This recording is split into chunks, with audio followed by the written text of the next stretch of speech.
আজ আবারও মুখ্যমন্ত্রীর উত্তরবঙ্গ সফর।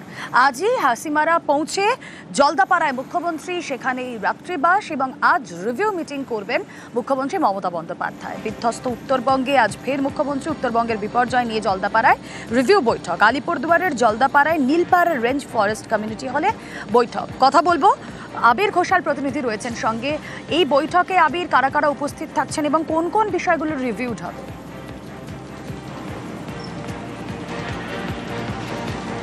গত মঙ্গলবার দিনকে মুখ্যমন্ত্রী উত্তরকন্যাতে ঘোষণা করেছিলেন যে বিভিন্ন জেলাগুলো যে জেলাগুলো এই প্রাকৃতিক বিপর্যয়ের কারণে ক্ষতিগ্রস্ত হয়েছে তার দায়িত্বে একাধিক সচিবকে মোতায়েন করা হচ্ছে। গত কয়েকদিন ধরে সেই সচিবরা বিভিন্ন যে রিপোর্ট তারা তৈরি করেছেন। এছাড়া জেলা প্রশাসনের তরফ থেকেও প্রত্যেক দিন কোথায় কী ধরনের কাজ হয়েছে তার রিপোর্ট তৈরি হয়েছে। একটা দিকে যেমন ত্রাণের কাজ দেওয়া চলছে, অন্যদিকে একদিকে হচ্ছে পানীয় জল, বাড়িগুলিকে সংস্কার বা মেরামতি করা, গ্রামীণ রাস্তা যা ভেঙে বেরিয়ে গেছে সেগুলিকে আবার পুনরায় সারিয়ে তোলা। এর সঙ্গে গুরুত্ব যেটা পাচ্ছে সেটা হচ্ছে যে বিভিন্ন জায়গায় ত্রাণ শিবিরগুলিতে যাতে যথাযথভাবে মেডিকেল ক্যাম্প স্থাপন করে কাজ করতে পারা যায় সেই গোটা বিষয়গুলিকে নিয়ে এগোতে হবে। আজকে কিছুক্ষণ পরেই তিনি এসে পৌঁছবেন এবং তারপরে দার্জিলিং, জলপাইগুড়ি এবং আলিপুরদুয়ার, মূলত এই তিন জেলার যারা প্রশাসনিক আধিকারিকরা রয়েছেন এবং রাজ্য প্রশাসনের যারা সচিব পর্যায়ের আধিকারিকরা রয়েছেন তাদেরকে সঙ্গে নিয়ে তিনি রিভিউ বৈঠকটি করবেন। এখানের ক্ষেত্রে দাঁড়িয়ে বাড়িগুলি সমীক্ষা করার কাজ কবে থেকে শুরু করা হবে এবং তারপরে সেই সমীক্ষার রিপোর্ট আসলে বাড়ি তৈরি করার কাজ শুরু হবে। দ্বিতীয়ত, বহু জায়গাতে পানীয় জলের লাইন ক্ষতিগ্রস্ত হয়েছে, সেগুলিকে কত তাড়াতাড়ি মেরামত করে পানীয় জল পৌঁছে দেওয়াটা সম্ভব হবে। বহু জনের নথি তা একবারে নষ্ট হয়ে গেছে, বেশ কতগুলো জায়গাতে অবশ্য নথি ফিরিয়ে দেওয়ার জন্য ক্যাম্প শুরু করা হলো। সার্বিকভাবে এই কাজ কিভাবে করা হবে এবং অবশ্যই যে স্কুল চালু হলে কালী পুজোর পর যারা ছাত্রছাত্রী তাদের বই খাতা কিচ্ছু নেই, স্কুলের পোশাক নেই, সব ভেসে বেরিয়ে গিয়েছে। তো এই অবস্থাতে কিভাবে কাজগুলি হবে সেই বিষয় নিয়েই মূলত আজকের এই বইটা হতে চলেছে। ওকে,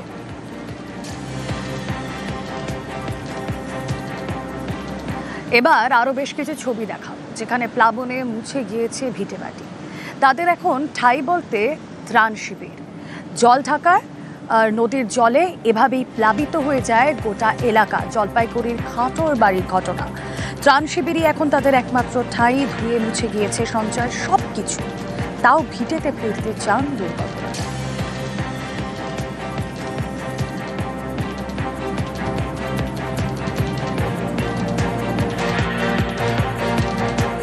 সব ভাসে নিয়ে গেছে। আমরা তো গরিব মানুষ, জল খাওয়ার ব্যবস্থাও নেই, কি করে দিন কাটাবো এই গরমে মধ্যে? বাচ্চা কাচ্চা চিকিৎসায় জীবন চলে যাচ্ছে, কবে ফিরবো জানি না। এবার বাচ্চা কাচ্চা সবাই অসুস্থ হয়েছে, আবার এখানে মশারি কোশারি অনেক সমস্যা। জলের বন্যার ভিতরে কি করে থাকা যায় বলেন?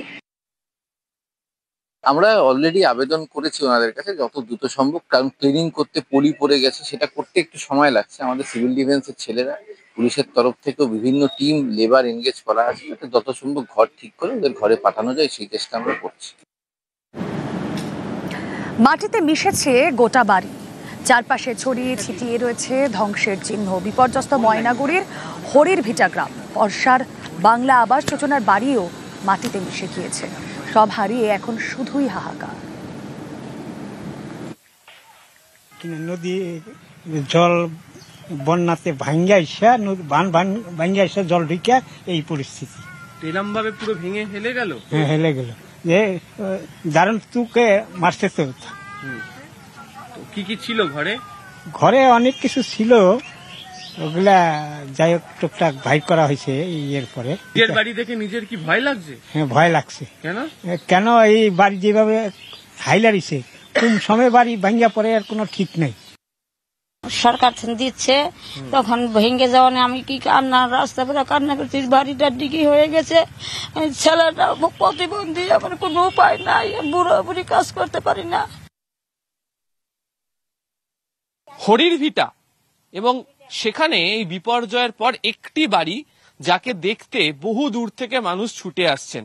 সাধারণত মানুষ ছুটে আসেন কোনো সৌধ দেখার জন্য, আর এখানে যে কারণে তারা ছুটে আসছেন সেটা হচ্ছে বাংলার যে আবাস যোজনা, সেই আবাস যোজনায় তৈরি হওয়া একটি বাড়ি, সেই বাড়ি দেখার জন্য।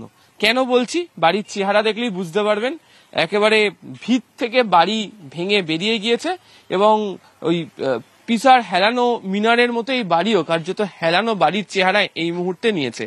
যারা এই বাড়ির মালিক বা যারা এখানকার গ্রামের বাসিন্দারা তারা বলছেন যে জলঢাকা নদীর জল যেভাবে ছাপিয়ে এখানে উঠে আসে এবং সেই জলের যে ধাক্কা সেই ধাক্কা এই বাড়ি সহ্য করতে পারেনি এবং এই যে দিকের রাস্তাটি রয়েছে গ্রামের যে রাস্তা সেখানে দেখতে পাওয়া যাচ্ছে যে রাস্তার একাংশ তো ভেঙে বেরিয়ে গিয়েছে এবং সেখান থেকে জল এসে একেবারে ধাক্কা মারে হচ্ছে এই বাড়িতে, ফলে বাড়ির দেওয়াল ভেঙে বেরিয়ে যায়, ভিত ভেঙে বেরিয়ে যায় এবং এভাবেই হেলে পড়ে রয়েছে বাড়ি। ইতিমধ্যেই যারা বাসিন্দারা রয়েছেন তারা অন্যত্র তারা সরে গিয়েছেন এবং অত্যন্ত বিপদসংকুল অবস্থাতে যেহেতু এই বাড়ি এই মুহূর্তে এখানে রয়েছে, ফলে বারবার ধরে তাদেরকে সাবধানও করা হচ্ছে। সরকারের তরফ থেকে অবশ্য জানিয়ে দেওয়া হয়েছিল যে আবাস যোজনায় যাদের বাড়ি ক্ষতিগ্রস্ত হচ্ছে সেই বাড়িকে তারা পুনরায় নির্মাণ করে দেবে। তবে এখন যা পরিস্থিতি এবং মাঝে মাঝে যেহেতু বৃষ্টি হচ্ছে এবং যে পরিস্থিতির মধ্যে তাদেরকে থাকতে হচ্ছে তাতে তারা বেশ আতঙ্কে। এই কারণেই যে অবস্থার মধ্যেই হেলানো বাড়িটি রয়েছে সেটা যদি ভেঙে পড়ে তাহলে ফের নতুন করে বিপদ ঘটতে পারে। অসিত দাসের সাথে আবির ঘোষাল, নিউজ 18 বাংলা, ময়নাগুড়ি। এক রাতের বৃষ্টিতেই তছনছ হয়ে গিয়েছে সব। পাহাড় থেকে নেমে আসা বড় বড় পাথর আর তাতেই নদীর গতিপথ পরিবর্তন আর তারপর প্লাবিত গোটা এলাকা। এক রাতেই তছনছ মিরিকের দেউরালি গ্রাম। কমলালেবুর জন্য জনপ্রিয় এই গ্রাম, জমির ফসল নষ্ট হওয়ায় বিপাকে কৃষকরা।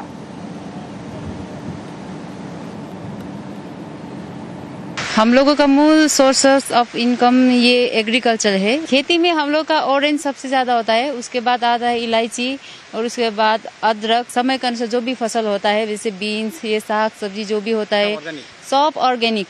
जो भी हुआ बहुत अच्छा नहीं हुआ, हम लोग का बहुत ज्यादा लॉस्ट हो गया।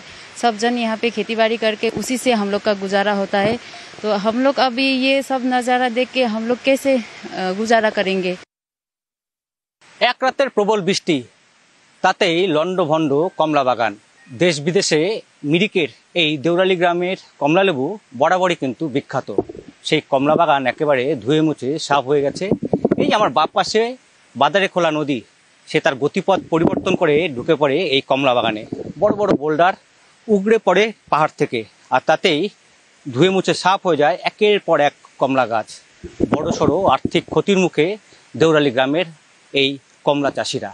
শুধু কমলাই নয়, আদা এবং বড় এলাচ যা গোটা রাজ্যে এখান থেকে সরবরাহ হতো, তারও কিন্তু বড়সড় ক্ষতি হয়েছে এই গ্রামের। ক্যামেরায় অলোক কুমার দের সঙ্গে পার্থপ্রতিম সরকার, নিউজ 18 বাংলা, দেউরালি গ্রাম, মিরিক। বলাসানের ভয়াল রূপ আমরা দেখেছিলাম এক রাতের বৃষ্টিতে, আর তারপর ভেঙে যায় সেই জলের তোড়ে দুধিয়া ব্রিজ। যে দুধিয়া ব্রিজ শিলিগুড়ি থেকে মিরিক যাওয়ার অন্যতম রাস্তা, সেই দুধিয়া ব্রিজ ভেঙে যাওয়ার পর সেখানে উপার্জনেও কোপ পড়েছে। ব্রিজ ভাঙায় বিচ্ছিন্ন সেতুপাড়ের গ্রাম মালাবাসী বস্তি। গ্রামের উপার্জনের একমাত্র পথ হোমস্টে। উৎসবের মরশুমেও তালাবন্ধ সেই সব হোমস্টে। 30 মিনিটের রাস্তা ঘুর পথে 3 घंटा। अभी तो बहुत स्थिति खराब है। पहले साल तो इस टाइम में तो बहुत टूरिस्ट आया था उस टाइम में, अभी एक भी टूरिस्ट भी नहीं। जो ब्रिज टूटा है उसी से अभी नहीं आया है, इसलिए यहाँ का बहुत हालत अभी खराब है। सब होम स्टे सब बंद है। अभी हालत तो बहुत बुरा है, सिचुएशन एकदम खराब है, क्योंकि मेन रोड ही बंद हुआ है ना, इधर से ब्रिज ही टूट गया, इसलिए बहुत तकलीफ होता है। और राशन पानी भी बंद हो गया है। अभी इतना दूर जाके 10 मिनट्स का रास्ता में 4 आवर्स या 5 आवर्स लेके घूम के जाना पड़ते है। फिर ऊपर से रास्ता भी बहुत खराब है इधर का। দূর দূরান্তের পর্যটকদের জন্য আশ্রয়স্থল ছিল দুধিয়ার কাছের এই মালাবাসে গ্রাম, আর যেখানে 10টির বেশি হোমস্টে প্রতিনিয়ত পর্যটকদের আনাগোনা ছিল। দুধিয়ার লোহার ব্রিজ ভেঙে কার্যত হোমস্টে বন্ধের মুখে। বেশিরভাগ হোমস্টেতে ঝুলছে তালা, অনেক হোমস্টেই বন্ধ।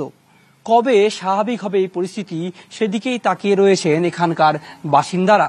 নতুন ব্রিজ, বিকল্প সেতু তৈরি হলেই এই পরিস্থিতি স্বাভাবিক হবে মনে করছেন বাসিন্দারা।